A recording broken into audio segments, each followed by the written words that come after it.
र मेरो हातमा पनि एउटा पुस्तक आइपुगेको छ, नेपालमा गाँजा वैधानिक अवधारणा, नारायण घिमिरे भनेर आएको छ। र यो पुस्तकको पछाडिपट्टि लेयरमा लेखिएको छ लेखक परिचय भनेर। नारायण घिमिरे 15 वर्ष यता क्यानाडामा खाद्य तथा औषधि विज्ञका रूपमा कार्यरत छन्। उनी आयुर्वेदिक औषधिको अन्य असर, साइड इफेक्ट रहित गुण र एलोपेथिक औषधिको तत्काल उपचार गर्ने क्षमता पुनः संयोजन गरी चुस्त हर्बल औषधि विकास विषयका शोधकर्ता समेत हुन्। आज नेपाल जुन स्थितिमा थियो, आजभन्दा 3-4 वर्ष अगाडि क्यानाडा त्यही स्थितिमा थियो। सांसदहरू बहुमतभन्दा एकदमै धेरै सांसदहरू चाहिँ गाँजा खुलाउनुपर्छ भन्ने पक्षमा थिए, यसले क्यानाडाको विकास गर्छ भन्ने। तर एकदमै चुनाव हारिन्छ कि भनेर कतिपय मान्छेहरू क्यानाडामा पनि गाँजा लिगल गर्ने नगर्ने भन्ने कुराहरूमा चाहिँ क्यानाडामा चाहिँ गाँजा लिगल गर्नुपर्छ, किनभने यसको चाहिँ नि औषधीय गुणहरू छ र गाँजाले वास्तवमा समाजमा विकृति होइन, झन् यसको प्रतिबन्धले धेरै विकृति ल्याएको हो भन्ने कुरो यहाँको साइन्टिस्टहरू सबै विज्ञहरूको चाहिँ नि जब निचोड भएपछि अनि त्यसलाई लिगल गरेर अनि क्यानाडामा चाहिँ हुन त म खाद्य तथा औषधि विज्ञको रूपमा चाहिँ अरू थुप्रै व्यवसाय हामी चाहिँ नै रिसर्च एन्ड डेभलपमेन्ट गर्छौँ। तर गाँजाबाट एकदमै ठुलो चाहिँ रेभिन्यू पनि हुन्छ र सबैभन्दा ठुलो कुरो एउटा चाहिँ बाहिर चाहिँ गएको पैसा चाहिँ रेभिन्यूमा आउँछ। र जस्तै एउटा सामान्य कार एक्सिडेन्टदेखि लिएर एकदमै ठुलो चाहिँ जति पनि चाहिँ समाजमा गाँजाले चाहिँ बिगाइरहेको छ, त्यो चाहिँ नि इलिगल हुँदाखेरि बच्चा बिग्रेको छ, त्यसलाई सुध्रिन सक्छ भन्ने भएपछि गाँजामा एउटा चाहिँ ठुलो चाहिँ गाँजाको बारेमा क्यानाडामा लिगल गर्ने एउटा टिम बनेको थियो। अनि हामी चाहिँ यहाँको उद्यमीको हिसाबले अनि त्यसमा काम गरेर अहिले त्यसलाई लिगल मात्रै होइन कि अहिले तपाईँलाई औषधीय मात्रै होइन कि अहिले त खाद्य प्रयोजनलाई पनि एकदमै नियन्त्रित रूपमा चाहिँ क्यानाडामा ल्याएर क्यानाडाले यसको इकोनोमीलाई दिएको चाहिँ फिडब्याकले जुन कुराहरू चाहिँ मैले प्रत्यक्ष संलग्न भएर अनुभव गर्न पाएँ, रिसर्च गर्न पाएँ, प्रडक्ट डेभलपमेन्ट गर्न पाएँ। अनि त्यो देख्दाखेरि अनि मैले गाँजा बारेमा चाहिँ यो नेपालको चाहिँ जुन गाँजाको भेराइटी छ त्यो भेराइटी एकदमै विश्वमै उत्कृष्ट छ भन्ने थाहा पाएपछि मैले यो बारेमा किताब लेखेँ, अलिकति आर्टिकलहरू लेखेँ।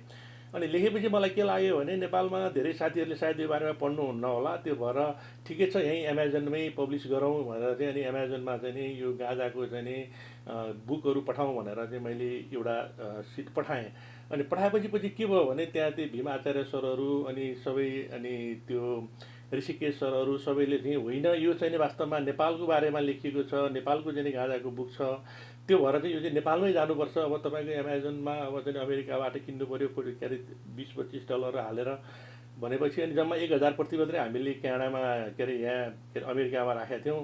त्यो चाहिँ जम्मा 3 हप्तामै सबै कपी बिक्री भयो, सबैले किनिदियो। अनि सबै चाहिँ अहिले चाहिँ आउट अफ स्टक भयो। अनि त्यसपछि फेरि प्रिन्ट गर्ने बेलामा चाहिँ होइन त्यसो हो भने यदि यसले चाहिँ नेपालमा वास्तवमा चाहिँ यो नेपालको लागि चाहिँ गाँजाको चाहिँ सब्जेक्ट जुन छ त्यो सब्जेक्टले नेपालको चाहिँ विकासको लागि एकदमै ठुलो चाहिँ काम गर्छ। अनि त्यसमा पनि अहिले नेपालमा चाहिँ धेरैभन्दा धेरै मान्छेहरू चाहिँ यसको चाहिँ नकारात्मक पक्ष छ गाँजाको भन्ने कुरामा चाहिँ बढी चाहिँ इम्प्याक्ट देखेको हुनाले मैले त्यो नकारात्मक पक्ष छैन, सकारात्मक पक्ष यो छ भन्ने बारेमा मात्रै चाहिँ मैले यो आर्टिकल चाहिँ यो किताब लेखेर ल तपाईँ विश्व हिन्दू के अरे विश्व हिन्दू युवा सङ्घले नै यसलाई चाहिँ मार्केटमा लैजानुहोस् न त भनेर अनि मैले ऋषिकेशजीहरूसँग सल्लाह गरेर गरेको हो। अनि यसको चाहिँ नि गाँजामा यो बाहेक पनि अरू थुप्रै चाहिँ जस्तै तपाईँको भाङको भयो। अनि यहाँ त तपाईँलाई सबैभन्दा महँगो कार पनि चाहिँ एउटा गाँजाबाट बनेको चाहिँ जुन चाहिँ त्यो स्टिल हुन्छ, त्यो चाहिँ स्टिलभन्दा पनि 10 गुणा बढी चाहिँ के अरे बलियो हुने हुनाले तपाईँले यहाँ चाहिँ फोर्ड कारहरू तपाईँले हेर्नुभयो भने लिम्बोर्गिनीहरू भयो सबै गाँजाबाट बनेको छ। अनि तपाईँलाई जति पनि तपाईँको यो घरहरू भयो एकदमै वातावरण चाहिँ के अरे 0- कार्बन हुने भएर त्यो पनि चाहिँ गाँजाबाट छ। र अनि अर्को कुरो के छ भने अहिले तपाईँलाई चाहिँ अहिले मान्छेको कन्जम्सनको लागि मात्रै होइन कि अहिले हामी चाहिँ नि यो एनिमलको लागि पनि गाँजाको अहिले प्रडक्ट डेभलप गरिरहेको छौँ। र नेपालमा उब्जनी हुने गाँजा त अहिले संसारमा एनिमलको औषधि र एनिमलको लागि एकजना साथीले भन्नुभएको थियो औषधि भएर त्यसमा जानलाई पनि चाहिँ नि त्यो इनफ छैन। त्यो भएर त्यसमा त्यो फिल्डमा पनि एकदमै ठुलो छ। अनि त्यो बाहेक अनि मलाई चाहिँ के भयो भने के थाहा थियो भने नेपालमा एकदमै यो पहिरो जाने अनि चुरीहरूको चाहिँ सुरक्षाको लागि अनि त्यहाँबाट ठुलो ठुलो अनि हामीसँग भुक्षयको लागि रोक्नको लागि गाँजा एकदम आवश्यकता थियो। त्यो पार्ट चाहिँ गाँजाको चाहिँ नि मैले त्यो यो किताबमा चाहिँ इन्क्लुड गरेको छैन। र अनि यसमा चाहिँ मैले यो गाँजाको बारेमा चाहिँ के भने यदि तपाईँले हामीले 3टा कुरा गाँजा अनि तपाईँहरूलाई थाहा छैन होला सोमरस भनेर चाहिँ हाम्रो छ। गाँजा, सोमरस र गाई यो तीनटा कुरा चाहिँ नि हाम्रो नेपालको ट्रेडिसनल रहेछ। यो चाहिँ नि वास्तवमा नेपालकै ट्रेडिसनल रहेछ र यसमा हाम्रो असाध्यै ठुलो औषधिहरू रहेछ। अनि वास्तवमा 116 भन्दा बढी चाहिँ नि आयुर्वेदिक फर्मुलेसनहरू रहेछ। अनि आयुर्वेदिक फर्मुलेसनमा चाहिँ 116 फर्मुला के छ भन्ने बारेमा चाहिँ अनि हामीलाई समस्या के भयो भने नेपालबाट गाँजा ल्याउन नपाइने। त्यो भएपछि हामीले के गर्यौँ भने नेपालबाट चाहिँ लगभग धेरै दुःख गरेर अनि हामीले चाहिँ धेरै अनुमतिहरू लिएर चाहिँ 200 जति चाहिँ नि विभिन्न सल्यानदेखि लिएर तपाईँलाई उता चाहिँ नि डोल्पादेखि लिएर अनि यतापट्टि चाहिँ तपाईँको धेरै चाहिँ मकवानपुरको स्याम्पल ल्याएर 200 देखि 300 स्याम्पलहरू नेपालबाटै लिएर आएर त्यसको एनालाइसिस गरेर अनि हामीले त्यो 114वटा जुन आयुर्वेदिक फर्मुलेसन छ त्यसको पनि चाहिँ नि त्यो बेलायतको लाइब्रेरीमा, जर्मनीको लाइब्रेरीमा, अनि त्यहाँबाट इन्डियाको लाइब्रेरीमा अनि हाम्रो आयुर्वेदिक सेन्टरमा पनि गएको थिएँ म। त्यहाँ चाहिँ धेरै पाइएन। त्यो गरेर अनि त्यसको प्रडक्ट डेभलपमेन्ट गरेर पनि हेऱ्यौँ हामीले यहाँ। अनि प्रडक्ट डेभलपमेन्ट गरेर हेर्दा के रहेछ भने यो असाध्यै धेरै भर्सटाइल भएको र एनिमल प्रडक्टमा जुन हामीले औषधिहरू गरेका छौँ त्यसमा पनि कतिपय रेसिपीहरू चाहिँ मैले नेपाली गाँजाको पनि राखेर हेरेको छु। त्यसले गर्दा के छ भने यसको यति ठुलो इम्प्याक्ट छ। अनि मलाई के थाहा छ भने नेपाल सरकारले गाँजा लिगल गरोस् नगरोस् त्यो चाहिँ मलाई मतलब छैन। किनभने मलाई के थाहा छ भने इन्डियामा धेरै साथीहरूले रिसर्च एन्ड डेभलपमेन्ट गर्नुभएको छ र उहाँहरू चाहिँ भोलि गाँजा लिगल हुँदाखेरि भोलि नै प्रडक्ट निकाल्ने स्थितिमा हुनुहुन्छ। र अनि इन्डियामा र अमेरिकामा पनि तपाईँलाई थाहा छ प्रायः सबै स्टेटमा छ। जब इन्डियाले चाहिँ लिगल गर्छ त्यो बेलामा नेपाल सरकारले चाहे पनि नचाहे पनि यो लिगल हुने हुनाले नेपालको सरकारको चाहिँ पोजिटिभ होस् नेगेटिभ धारणा होस् तर यसले दिन्छ। र यदि यसले चाहिँ हाम्रो नेपालको नेटिभ इन्डिका र सेटिभा भन्ने दुईवटा जात, त्यो दुईवटा जातलाई हामीले चाहिँ नि मार्केट गर्न सक्दाखेरि चाहिँ अहिले चाहिँ अथाह चाहिँ डेभलपमेन्ट छ भन्ने भएपछि अनि मैले चाहिँ यो गाँजाको चाहिँ किताब लेखेर अनि ऋषिकेशजीलाई चाहिँ मैले उपलब्ध गराएको हो। म नेपालमा जन्मेको हुनाले चाहिँ प्योरली नेपाललाई चाहिँ यो किताबको माध्यमबाट तपाईँको जुन क्वेसनले तपाईँलाई चाहिँ गाँजाको लागि लिगलाइज गर्नको लागि तपाईँले चाहिँ नि तपाईँको क्वेसनमा यस वा नो भएको छ त्यो मात्रै सब्जेक्ट म्याटरमा चाहिँ नि गरेको हो। जब चाहिँ नि अर्को एउटा किताब मैले निकाल्दैछु एकदम इन्डियामा पनि रिसर्च भएको रहन्छ। यो मैले तपाईँलाई सोमरस र जब चाहिँ नि यो गाई र गाँजा यो तिनवटा जब तपाईँले बुझ्नुहुन्छ त्यसपछि तपाईँले भगवान् शिवलाई बुझ्नुहुन्छ। अनि जब तपाईँले भगवान् शिवलाई बुझ्नुहुन्छ तब तपाईँले क्वान्टम मेकानिक्स बुझ्नुहुन्छ। अनि जब तपाईँले क्वान्टम मेकानिक्स बुझ्नुहुन्छ त्यसपछि अहिले म जुन ल्याबोरेटरीमा एडभान्स साइन्टिस्ट भएर काम गरेको छु मैले के काम गरेको रहेछु भन्ने तपाईँले बुझ्नुहुन्छ। अनि त्यसपछि तपाईँले हाम्रो के अरे गायत्री मन्त्र भनेको के रहेछ भन्ने बुझ्नुहुन्छ। र किन आज चाहिँ नि वर्ल्डको चाहिँ नि के अरे सबै चाहिँ ल अफ मोसनदेखि लिएर आइन्स्टाइनहरूले भनेको फर्मुलेसनहरू पनि वास्तवमा उनीहरूले त पछि मात्रै ल्याएको रहेछ। तर सबै कुराहरू त्यहाँ रहेछ र त्यसले आज विज्ञानलाई तपाईँले समातेको आइफोन होस्, तपाईँले खाएको खाना होस्, तपाईँले गरेको चाहिँ नि सामान्यभन्दा सामान्य कुरा पनि हाम्रो वेदान्तको कुन नलेजबाट रहेछ भन्ने कुराहरू चाहिँ त्यो कुराहरू तपाईँले त्यो तिनवटा प्याकेज पढेपछि थाहा हुन्छ। र त्यो नेपालमा चाहिँ लानुपर्छ भन्ने हिसाबले चाहिँ नि मैले चाहिँ नि राइटअप गरेको हो। मैले हजुरको लामो समय लिएँ, तपाईँहरूलाई चाहिँ यहाँ आइदिनु भयो उ गर्नुको लागि धन्यवाद। भीम सरलाई पनि म धन्यवाद दिन चाहन्छु। उहाँले चाहिँ जबरजस्ती नै के अरे यो चाहिँ नेपालमा पब्लिस गर्नुपर्छ यो कुरोको त्यहाँबाट निकाला भनेर जुन प्रेसर गर्नुभयो। मैले चाहिँ सर मलाई अलिक डर लागेर नेपाल जाँदाखेरि नै बस्नै खानै गाह्रो होला त्यहाँ भन्ने लाएर चाहिँ मैले नगरे मात्रै हो। तर मलाई त्यो रहन्छ सबै साथीहरूको स्थिति देखेपछि त्यो लाग्यो। र अनि भोलि चाहिँ नि यो जब हामीले गाँजा अनि त्यहाँबाट हामीले चाहिँ नि यो सोमरस र अनि हामीले गाईको बारे त साँच्चै हुँदो रहेछ त्यो तिनवटालाई हामीले प्याकेज लान सकेपछि र यो तिनवटाको पछाडि गएपछि तपाईँको हाम्रो एजुकेसन सिस्टमदेखि सबै सिस्टमले यसले कन्ट्रिब्युट गर्छ भन्ने कुरो एउटा चाहिँ नि मैले एडभान्स कटिङ एज रिसर्चमा बसेर साइन्टिस्टहरूमा काम गर्दा मैले महसुस गरेको छु र त्यही भएर मैले गरेको हो। सर धन्यवाद र सबैलाई नमस्कार। यस किताबमा अहिले प्रस्तावित यो सङ्घीय संसदमा प्रस्तावित कानुन उप गहन एउटा एनालाइसिस गरिएको छ। त्यो त्यस विधेयकका कमी कमजोरीहरू अथवा त्यस विधेयकमा सुधार गर्नुपर्ने विषयहरू के हुन सक्छन् भन्ने कुरामा एउटा त्यो एकदम अब कानुनी डकुमेन्ट हो यो विधेयक भनेको। अनि यो लेख्ने क्रममा र यसलाई संसदमा पेश गर्ने क्रममा हामीहरू यहाँ नेपालमा रहेका व्यक्तिहरू संलग्न रहेको भए तापनि हामीहरूले यति गहन रूपमा यसको कानुनी असरहरू कस्ता पर्न सक्छन्, किन कानुनमा एउटा कममा एउटा रेफ एउटा धर्काले पनि फरक पार्छ भनिन्छ भने यहाँ त एउटा पुरै विधेयक नै लाई एनालाइज गरेर त्यसका कमजोर पक्षहरूलाई कसरी सशक्तिकरण गर्न सकिन्छ भन्ने खालके जस्तो क्रिटिकल एनालाइसिस गरिदिनु भएको छ, जसले गर्दाखेरि एक किसिमले पुस्तक पढ्ने मान्छेले विधेयक पनि दर्ता भएको रहेछ भन्ने रूपले पनि अगाडि लिएर जाने र त्यो विधेयकमा भएको र यसमा संशोधन गर्न प्रस्ताव गरिएका पक्षहरूलाई समेत हेर्न सक्ने हुँदाखेरि जुन प्राज्ञिक लेभलमा यो बहसलाई लिएर जानुपर्ने थियो सायद यो पुस्तकका यो अन्तिम च्याप्टर्सहरू यो विधेयकमाथि नै, किनभने यो संसदमा दर्ता छ, यो क्यान्सल भइसकेको विधेयक छैन, संसद खुल्ने अवस्थामा यो विधेयकलाई टेबल गर्न सकिने एकातिरबाट बाटो खुल्ला रहेको हुँदाखेरि टेबल भएमा के विषय रहेछ त, किन यो एकदमै वैज्ञानिक कुराहरू धेरै भएको हुँदाखेरि सबै सभासदहरू यसमा यसको बारेमा उत्तिकै ज्ञान राख्नुहुन्न, थोरैले मात्रै ज्ञान राख्नुहुन्छ र अझ पनि थोरैले मात्रै अध्ययन गर्नु होला भोलि यो विषयमा बोल्नुभन्दा अगाडि भने त्यो अध्ययन सहज गर्नको लागि यस विधेयक दर्ता गर्दाखेरि एउटा तरिकाले दर्ता गरिएको थियो भने यसको क्रिटिकल्ली यसलाई एनालाइज गर्दा यसरी पनि हेर्न सकिन्छ भनेर जुन देशमा गाँजा लिगल भइसकेको छ, जुन देशमा गाँजा लिगल गराउने क्रममा एक्टिभली इन्भल्भ हुनुभएका व्यक्ति ले दिनुभएको क्रिटिकल एनालाइसिसलाई उहाँहरूले र एउटा विज्ञ डाक्टर साहबले दिनुभएको एनालाइसिसलाई उहाँहरूले हेर्नुहुनेछ र त्यस अनुसार नै संसदमा बहस अगाडि बढ्नेछ र एउटा राम्रो विधेयक लिएर आएर हामीहरूले यस सम्बन्धी कानुन बनाउन सक्छौँ होला भन्ने आश लागेको छ मलाई। समुद्र मन्थन गर्दाखेरि 14वटा रत्नमध्ये एउटा रत्न गाई र दोस्रो रत्न थियो गाँजा। मानव शरीरको पालन पोषणको लागि गौमाताको जन्म भयो र शारीरिक स्वस्थताको लागि गाँजाको उत्पादन गरिएको थियो।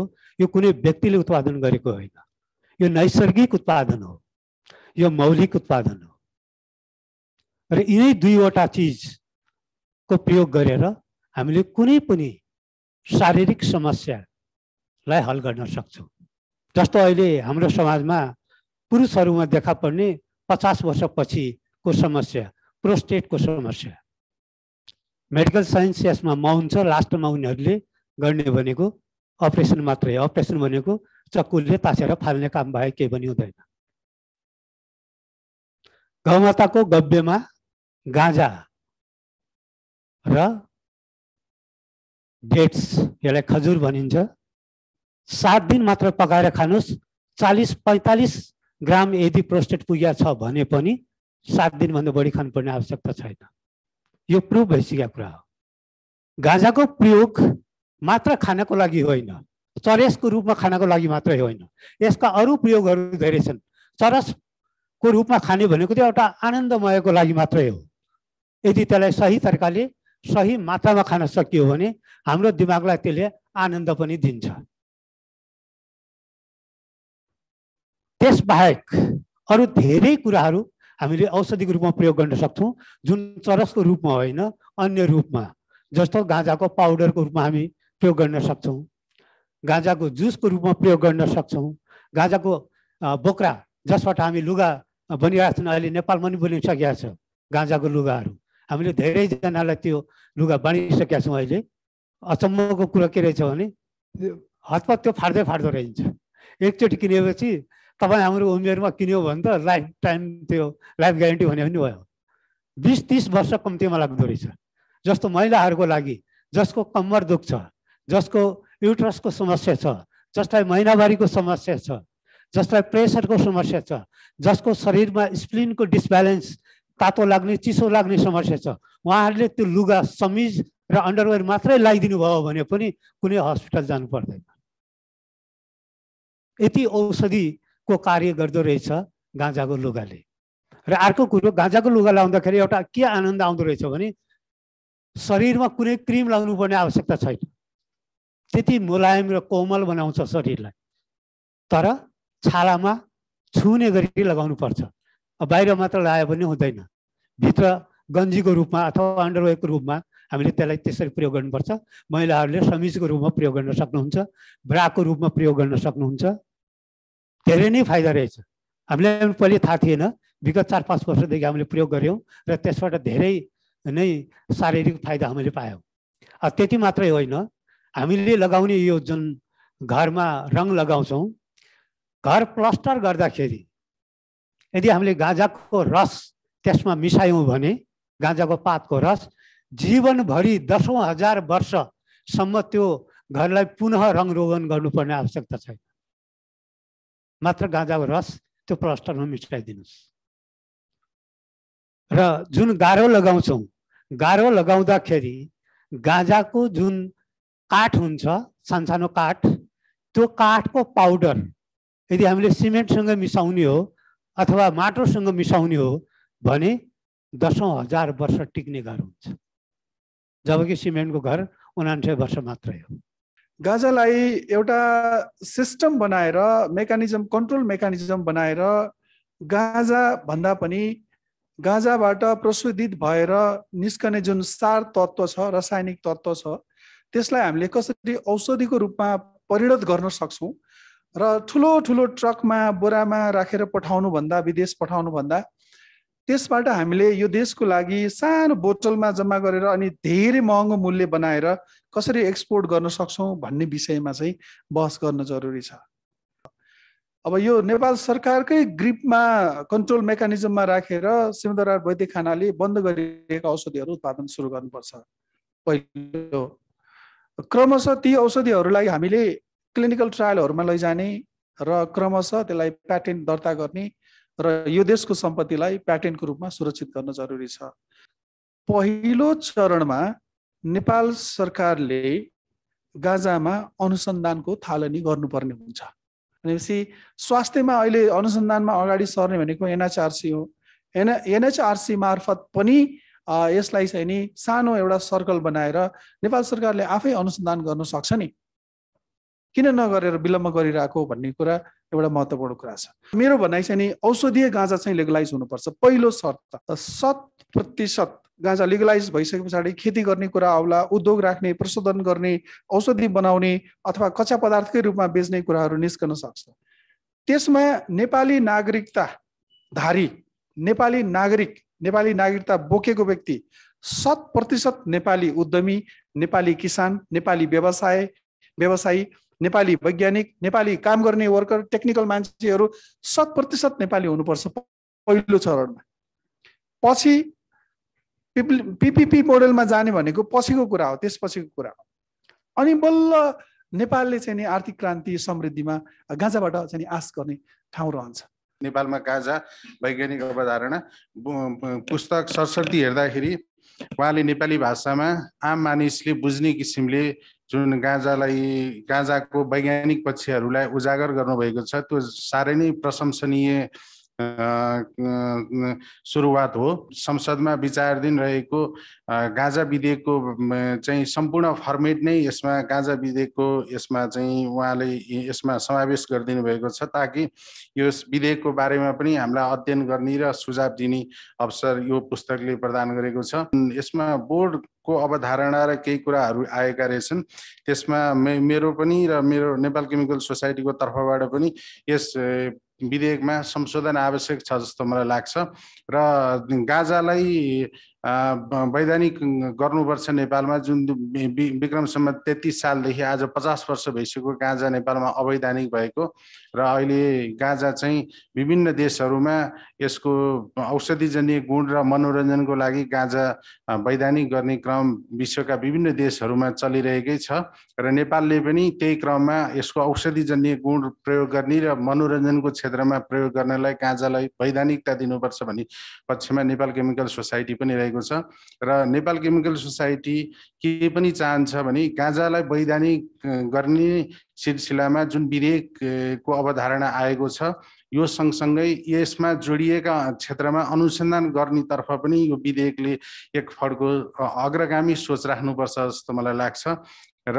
नेपाल केमिकल सोसाइटी तपाईहरुसँग सहकार्य गर्न तयारै छ र मलाई के लाग्छ भने एकचोटि यस्तै किसिमको सानो एउटा कन्फरेन्स गेट टुगेदर सेमिनार गरौँ कि गाँजामा थप अनुसन्धानका क्षेत्रमा कस्तो काम गर्न सकिन्छ, किनभनेदेखि अनुसन्धानको क्षेत्रमा जोड नगर्ने हो भने परम्परागत गाँजा खेतीबाट मात्र देश समृद्ध होला जस्तो मलाई लाग्दैन र यसको अनुसन्धानको क्षेत्रमा यसमा दुईटा गुणहरू हामीले प्रष्ट किसिमले बुझिसकेका छौँ। यही पुस्तकले पनि प्रस्तुत गरिसकेको छ।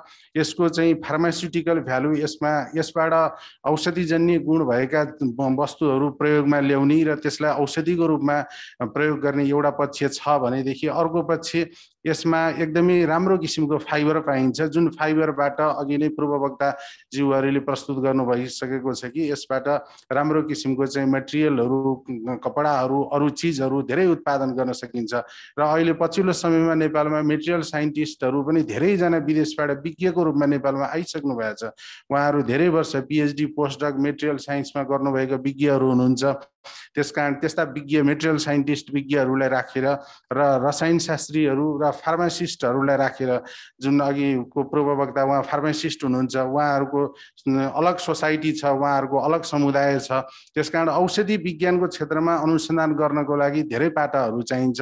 पहिलो अनुसन्धानको प्रथम चरणको फर्स्ट फेजको अनुसन्धान गर्ने भनेको केमिस्टले नै हो र त्यसपछि केमिस्टले यसमा औषधिजन्य गुण छ भनिसकेपछि त्यसलाई चाहिँ फर्मुलेसनमा लैजाने कुरो फार्मासिस्टले गर्ने हो।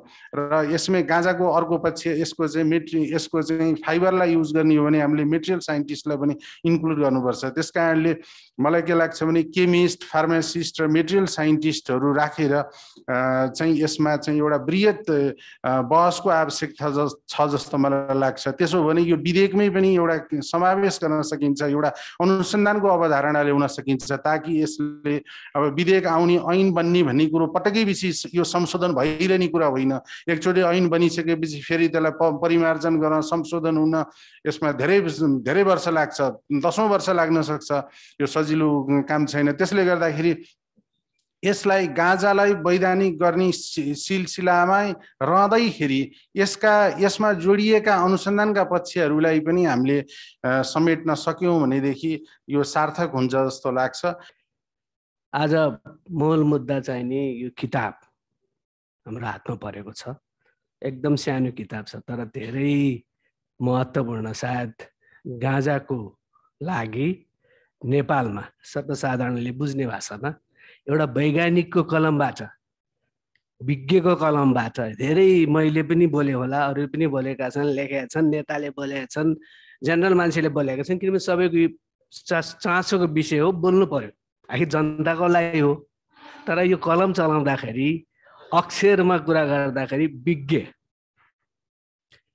विज्ञले लेखेको कुराको भ्यालु नै सबभन्दा माथि हुन्छ।